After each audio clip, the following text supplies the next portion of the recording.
الحمد لله وحده والصلاة والسلام على من لا نبي بعده أما بعد فأعوذ بالله من الشيطان الرجيم بسم الله الرحمن الرحيم ووصينا الإنسان بوالديه إحسانا حملته أمه كرها ووضعته كرها اور ہم نے انسان کو والدین کے ساتھ بھلائی کا حکم دیا ہے. اس کی ماں نے زمانے حمل میں تکلیف و مشقت کے ساتھ حمل کا بوجھ اٹھایا ہے اور ولادت کے وقت میں جان کینی کی تکلیف کے ساتھ جنا ہے. محترم دوستو، قرآن مقدس میں اللہ رب العزت نے کئی جگہ اپنی عبادت اور اپنے حق کے ساتھ والدین کے حق کا بھی ذکر فرمایا ہے.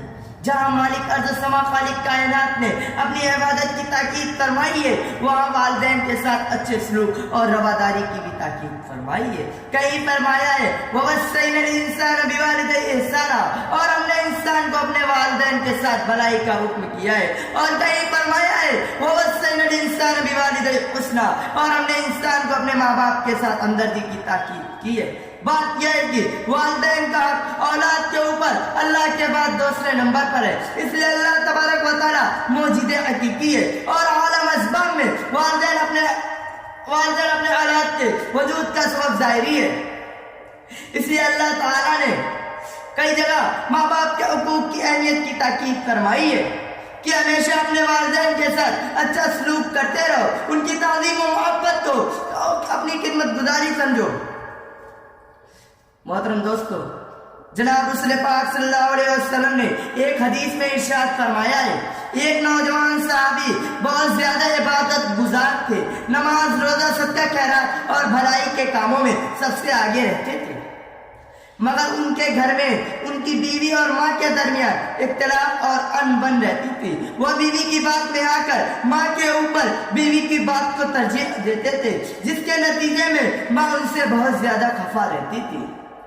اتفاق سے اس نوجوان کے موت کا وقت آیا، ان سے کلمہ نہیں پڑھا جاتا تھا. ان کی بیوی نے حضور صلی اللہ علیہ وسلم کے پاس یہ کہلا بھیجا کہ میرے شوہر نزا کی حالت میں چاہتے ہوں کہ آپ کو بتلا دوں. حضور صلی اللہ علیہ وسلم بنفس نبی تشریف لائے اور بیٹے سے کہا کلمہ پڑھو، تو انہوں نے کہا مجھے اس کی طاقت نہیں کہ میں کلمہ پڑھوں. حضور صلی اللہ علیہ وسلم نے معلوم کیا کہ ان کی والدہ زندہ ہے. لوگوں نے کہا جی ہاں. تو حضور صلی اللہ علیہ وسلم نے والدہ کو بلوایا اور ان سے کہا کہ اپنے بیٹے کو معاف کر دو. ان کی ماں نے فوراً کہا میں انہیں معاف نہیں کروں گی، انہوں نے بہت ہی دل دکھایا ہے میرا. اس پر حضور صلی اللہ علیہ وسلم نے لکڑیاں جمع کرنے کا حکم دیا اور اس میں آگ لگا دی گئی. پھر ماں سے پوچھا کہیے اگر ہم اس تمہارے بیٹے کو اس آگ میں ڈال دیں تو تم اپنے بیٹے کو بچانے کی سفارش کرو گی؟ ماں نے کہا جی ہاں. تو حضور صلی اللہ علیہ وسلم نے فرمایا کہ جہنم کی آگ اس سے زیادہ سخت ہے. جب تمہیں اس آگ میں جلنا گوارا نہیں تو اس سے زیادہ سخت ترین آگ میں جلنا کیسے گوارا ہے؟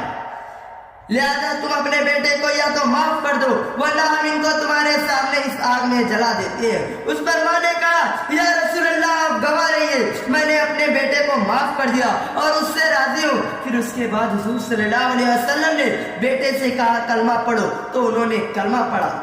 محترم سامعین، آپ نے دیکھا ماں باپ کی ناراضی اولاد کے لیے کتنی خطرناک ہے. اولاد اپنی جگہ خواہ کتنا عبادت گزار اور نیک صالح کیوں نہ ہو، مگر ماں باپ کی ناراضی سے کلمہ تک نصیب نہیں ہوتا. آج کا نوجوان جب اسے جوانی آتی ہے تو اس نے اپنے والدین کو کیا صلہ دیا؟ یہی نہ کہ بیوی کے کہنے سے ان کی بے عزتی کی اور ان کو گھر سے الگ کر دیا اور ان کا جینا حرام کر دیا. دکان اور دفتر سے خدا کر والدین پر ظلم و ستم کے پہاڑ توڑے. ارے والدین کو اپنے کندھوں کے بوجھ سمجھنے والوں، ذرا اس حدیث پہ غور کرو. جس نے والدین کی نافرمانی کی دنیا ہی میں اللہ نے کیسی سزا دی. اس لیے عزم کرو کہ انشاءاللہ والدین کی خدمت والدین کی خدمت ہر حال میں کرنی ہے. اللہ آپ کو اور مجھے والدین کی اطاعت کی توفیق عطا فرمائے. آمین. وما علینا الا البلاغ.